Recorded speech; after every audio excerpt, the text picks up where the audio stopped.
Homosexuals nowadays love how to properly finger your butt. First thing, if you like to breed homosexuals, how to properly put in. Yeah, bro, I'm gonna blow my brains out in a public space tomorrow. Zom 100 is that show. And I know mad heads are gonna be like, what about Jujutsu Kaisen? What else is running this season? Is Oshinoko still on? Whatever. It doesn't matter because Zom 100 is that show. The story's fire, it's hilarious, and bro, do you have eyes? Look at this. This show is gorgeous.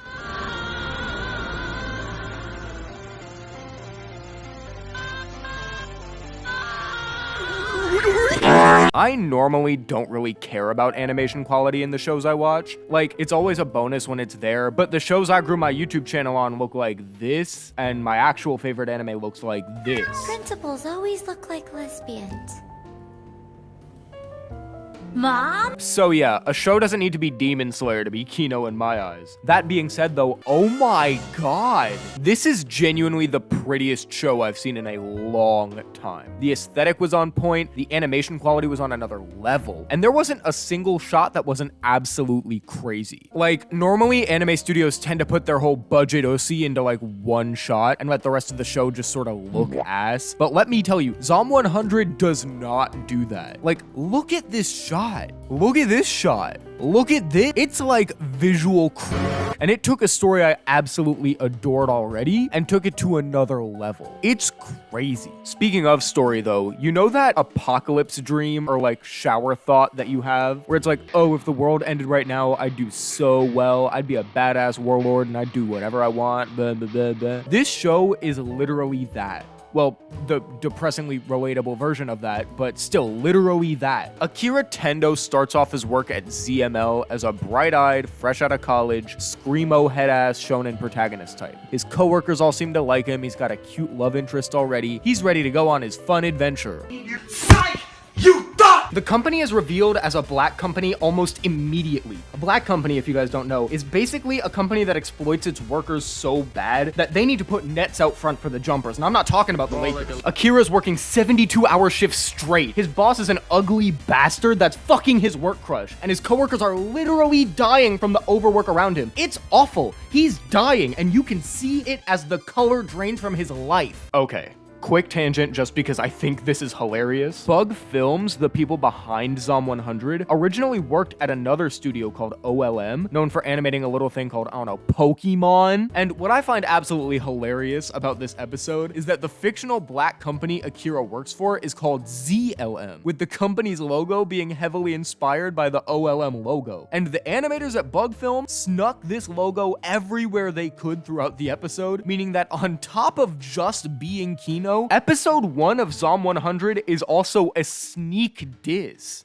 Dude, this show is perfect. Tangent aside, watching Akira's smile and optimism disappear through the 3 years of being a literal wage cuck is honestly really tough to watch. Watching bro try and drop a shonen protagonist narration while his coworkers are pissing blood and sleeping under desks is just as hilarious as it is pathetic. And I think the reason why this portion hits so hard is because, bro, I put this show on to avoid my existential capitalist dread. Why are you pulling me back? Anime is something that I, and I'm sure a lot of other people, use as an escape. If I had a shitty day in the short form content mines, I look forward to sitting down at home, putting on some One Piece, and clapping like a cymbal monkey while I watch Luffy Gomu Gomu no Glizzy gobble all his enemies. So, seeing a main character who, keep in mind, is in the same general age and field demographics as me, start out super excited and optimistic, and just slowly get beaten down by the real world around him. It's the most fucked up he just like me for real moment I have ever seen, and it immediately got me insanely invested.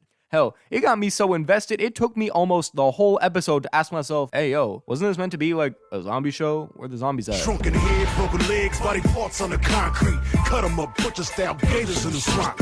Red light, leave them dead, running like a track meet. Scared of nobody, what your motherfuckers want. Yes, smile and optimism, we're back, baby. Let's fucking go! When the zombie apocalypse first hits, Akira's still in wagey mode, bumbling around the literal corpses, worried about his bike ticket and nervous that the hordes of undead are gonna make him late for work. Bro's built like the lone Target employee stuck working during the purge. It's bad. It takes a whole ass zombie horde chasing him down to finally make him think, if the world is ending, I don't have to go into work anymore. And that alone gives him an H-box level pop-off. And that right there is what really makes Zom 100 something special. Because I mean, think about it. We've seen melodramatic zombie movies before. Hell, we've seen melodramatic zombie animes with big Barhoon geckos in it before. But Akira's positive reaction to the deadass zombie apocalypse happening around him, that's something new. And his vibe is infectious. Laugh. The moment that the color, which had been slowly fading out ever since the start of Akira's Weiji arc, started flooding back, I had an H-box level pop-off of my own. It was incredible. Bro, it was so fire, it even made me like the hyper-stylized blood, which I was low-key nervous about since I got into anime around when Danganronpa came out and have been traumatized ever since. Bro, if you can make me like some shit from a Danganronpa game, you know you're something special.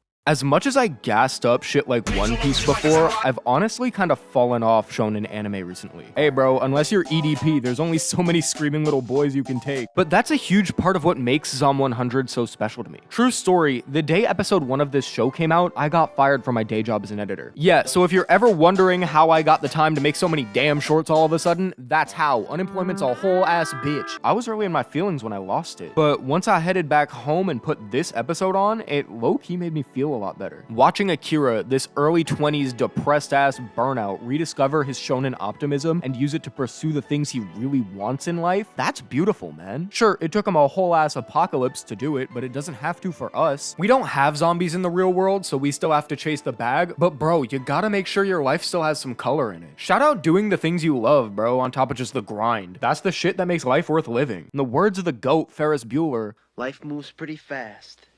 You don't stop and look around once in a while, you could miss it. TLDR, I'd still hit that zombie lady. God damn, pussy had me dead. Zombie army, and you can't harm me. Yeah, who do